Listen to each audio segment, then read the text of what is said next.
everyone, and thank you very much for joining me. I, of course, am Rotype, and I'm back here with Mouse Gunner in our Factorio guided series, where I have a couple new items to show you, starting with solar panels here. This is a item I built probably off camera just to get it set up. It's a pretty simple thing to build. Just need steel, electronic circuits, and copper plate, as you can see here. We're having a small copper problem, which is why these aren't currently running, but trust me, when we have the materials, this will run. And you'll see they're just kind of dumping out here into this chest. And solar panels are a great way to power your base without polluting. And as we've talked a little bit about in the past, the pollution is what aggravates the biters. And we've been in this peaceful mode where they are not attacking us. But in a normal game, the biters will attack when they get pollution. So if we just take a quick look at the map here, you'll see this red glow is all of our pollution, and we're swamping all of these little, I guess the brighter red, the more saturated red is biter nests, and so we're saturating these biter nests with our pollution. Not all of that comes from our power generation, but if you can cut all the pollution from your power generation, you can cut a significant amount. So that's kind of the drive behind using solar panels. So let's see if I can find them again. Here we go. So solar panels, they're pretty simple. You just lay them down in a catchment area of a power pole and they generate power. Now, we've been using a light mod, so hopefully you haven't noticed it get too dark at nighttime, but there is a day-night cycle in this game, and solar panels don't work at night. So you do have to kind of deal with that. So obviously you can't run your entire base 100% of the time on solar panels just by themselves because they will stop producing. So usually the next solution to that is to build these items here called accumulators. And they're pretty simple, again, just a couple of these basic items. The more complicated thing is the batteries, but once you kind of learn how to make batteries, they're pretty simple. And I have a couple accumulators here, and you'll see that they're just, I don't know, pretty basic looking, and they really just function like batteries, just like large batteries. So you can see here, if I hover my mouse over them, the bottom bar there says energy, and it's charging up. So this is basically, it's taking whatever electricity, excess electricity is in the system and charging up the battery. And that's when it makes that, frankly, kind of annoying sound that is hopefully not too loud. So a common thing to do, like I said, if you are trying to go completely green, is you'll lay down a couple solar panels, and I will just disconnect this to demonstrate. Now this is kind of its own power system, and if I put, I don't know, just like one of these, you'll see it's not complaining that it's not connected to power, as if I just kind of put this over here. It's complaining it has no power. This is not complaining because it's drawing power from these accumulators, which actually, I don't know, is it daytime? No, if I zoom out far enough, I can see that it's nighttime. So it's drawing power from the accumulators, and when it becomes daytime again, the solar panels will recharge, both supply the power and recharge the accumulators, assuming you have enough solar panels to do so. Okay, so again, this is kind of the go green method of power. So I'm looking at the electrical network by clicking on the electrical pole. And I see there is a bar for that, right? Accumulator charge. Yes. So yeah, and you can see here, it looks like we just got into daytime enough that we're starting the solar panels are generating. So, but yeah, if you have accumulators in the network, so if you look at our normal network, you see accumulator charge is just zero, just blank, because we have no accumulators. But yeah, it is an easy way to look at the status of your accumulators. You can also, I don't have any wires on me. Let's see if I can make one. If you can connect a wire to it, you can actually monitor the charge of your accumulators. So now this green wire is connected to this over here. And if I hover over that pole with the green wire and I can read the signal, you can see signal A 100. Now that is a percentage. So that's telling me, I don't know why I picked A. You might be able to change it to whatever you want. Yeah, it looks like I can change it, but that's just telling me that my accumulators are 100% charged. Okay. So you can do a couple cool things. A lot of people will do things like have a large field of solar panels and accumulators but they'll still keep their steam power, and they'll only run the steam power if, I don't know, let's just say A is less than 20% or something. So let's say you're discharging your accumulators down Uh-oh. engines to turn them on. You Well, I had a warning that you were being dropped and your audio cut out there, so we must have had a little bit of an internet blip there, but it was just momentary. Okay. I thought the I'm game still here. Yeah, I thought you were going to be dropped from the game, but it looks like we're okay. Good. I didn't notice anything. So, but yeah. So I guess the only other thing I'll mention about solar panels and accumulators is you'll see here that the power output of a single solar panel, if you hover over, is 60 kilowatts. Now I'm going to go. Uh-oh. Oh no. Looks like he's going to get dropped all the way now.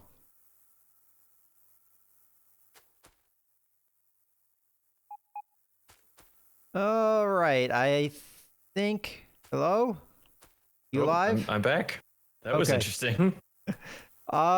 Yeah, okay. Well, we'll keep going here, but if that happens again, we may have to take a little bit of a cut here, but all right. Well, we'll march on for now.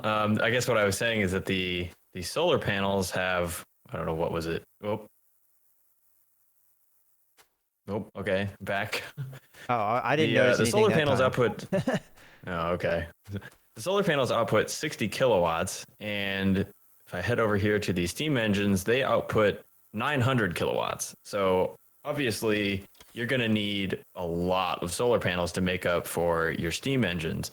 And I borrowed a blueprint string that somebody else. We talked a little bit about how the blueprints can be exported as just a random jumble of, I mean, not really random, I suppose, but a jumble of letters and numbers.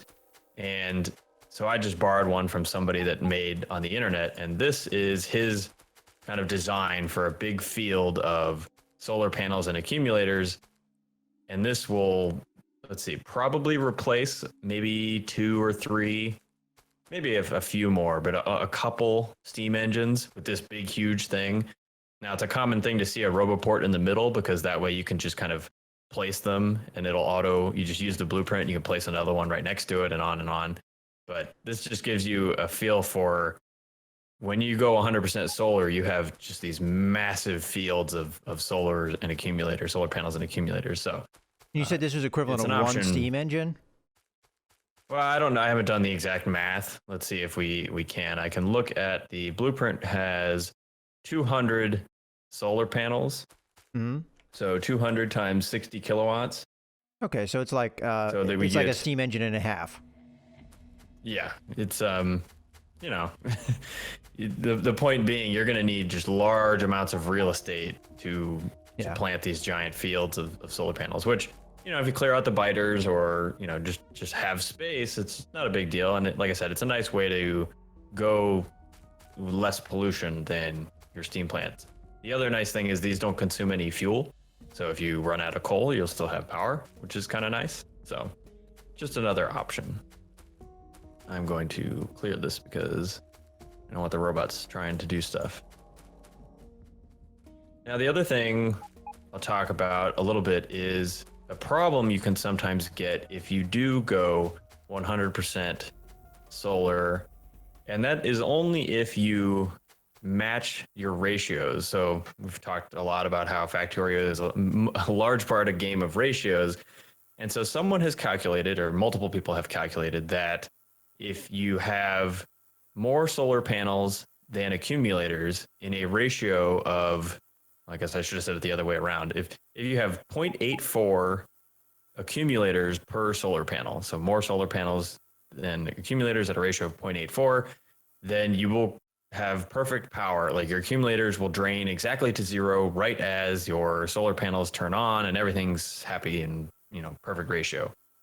However, you can sometimes get power surges that will obviously mess up your ratio. And the largest source of a power surge is a laser turret, which we haven't talked about, but I've built some here to kickstart the discussion. Now, they're, again, somewhat simple. Again, they need batteries. That's the most complicated part. And this goes back to our little combat discussion we've been having, but I can take these laser turrets, just kind of put them along the base here, and you'll see I get the normal sphere of green that shows me its range, and you see they'll complain about power instead of, I don't think I have a regular turret, but if you remember a regular turret, I can't even build one, but regular turret will complain about ammunition.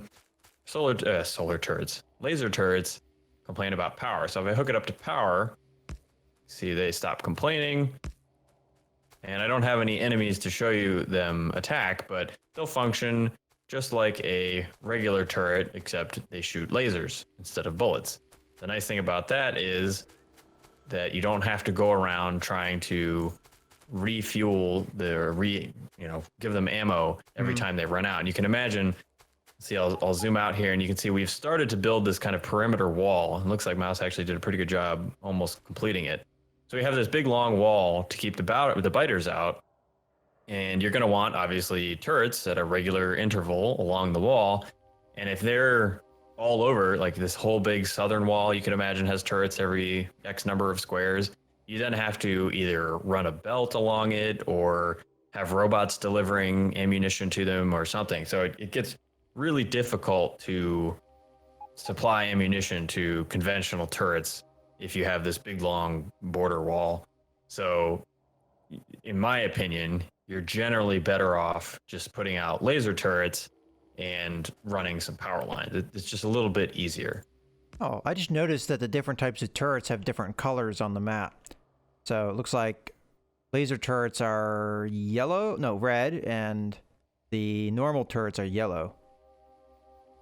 Yeah, that does appear. That must be a new 0.15 feature. I had not noticed that before. But yeah, so they did work on their map coloring, which it's okay. There is a mod called Enhanced Map Colors that I think makes things look really nice, but they do their best.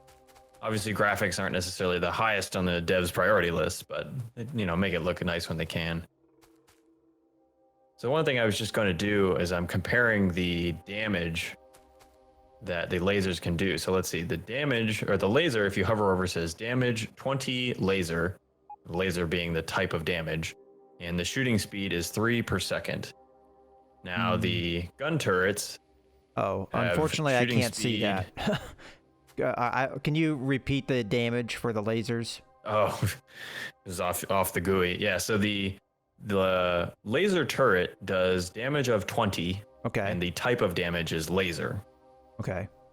And the shooting speed is 3 lasers, three shots per second. Okay. That's kind of the laser turret, statistics.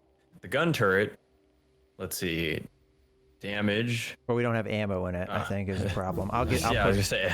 I'll put some ammo in. Oh, I have some. I'll just put some ammo in here. Let's see. I guess so. The damage of a gun turret is obviously dependent on what kind of ammo you put in there.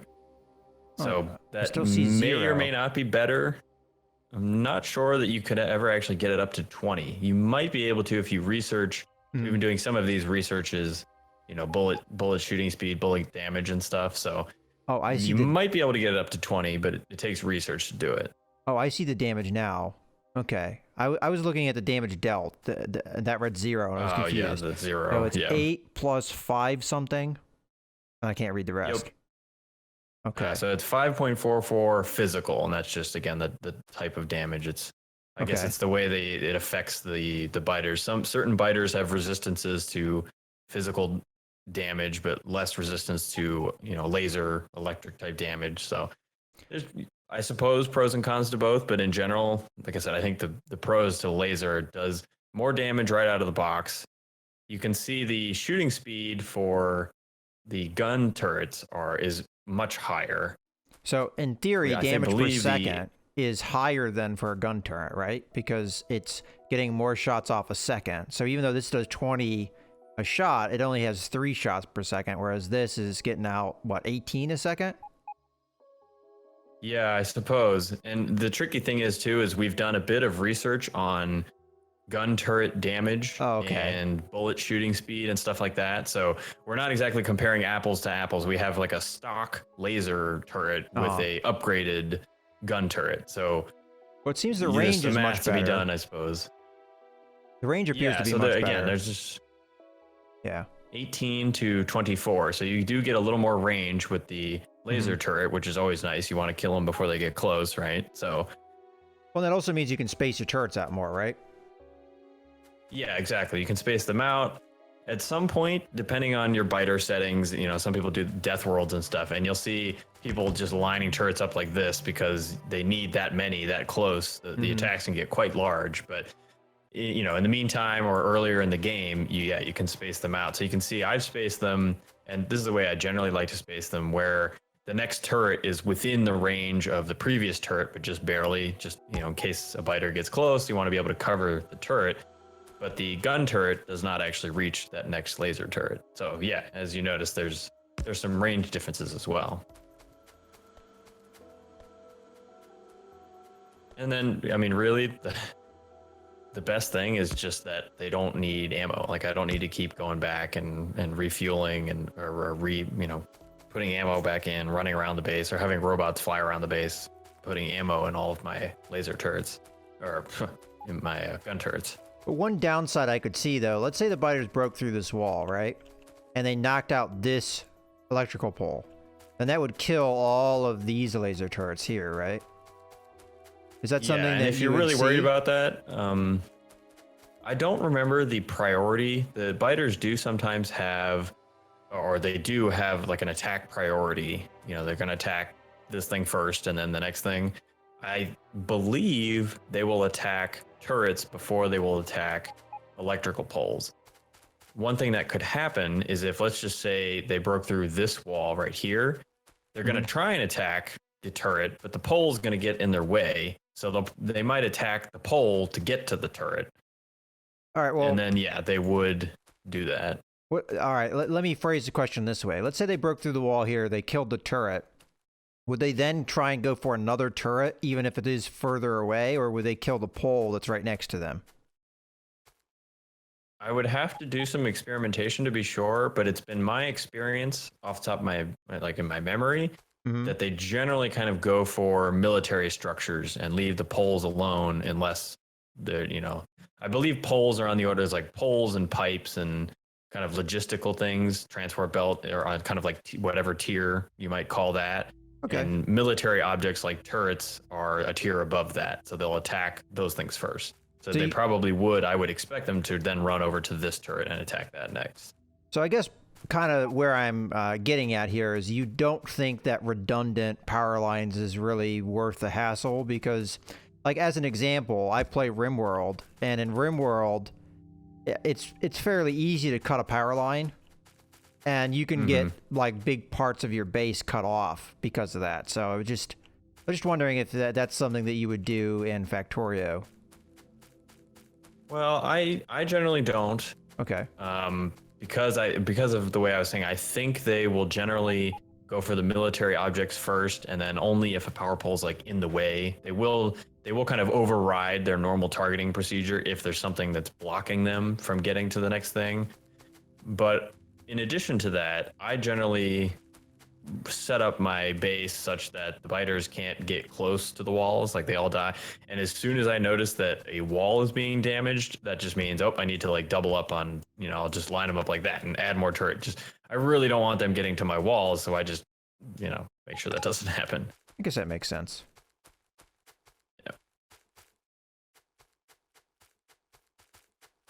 So any other questions on solar panels, accumulators, and turrets? I think I've got it. I mean, obviously, we have to see the lasers actually kill something, but that's for another time. Yeah, it looks like we are almost done kind of building our wall here. I generally like to seal everything up because if they start attacking a wall, we'll get an alert. And I may or may not be able to get there in time, but it's better than them just starting off attacking one of my factories or something. So it looks like I said earlier, we're mostly sealed up, just a little bit up on the north and then a little bit around near the train depot. And we might be able to actually go aggro some biters and do some real combat. But that we'll have to wait until another episode. We are out of time.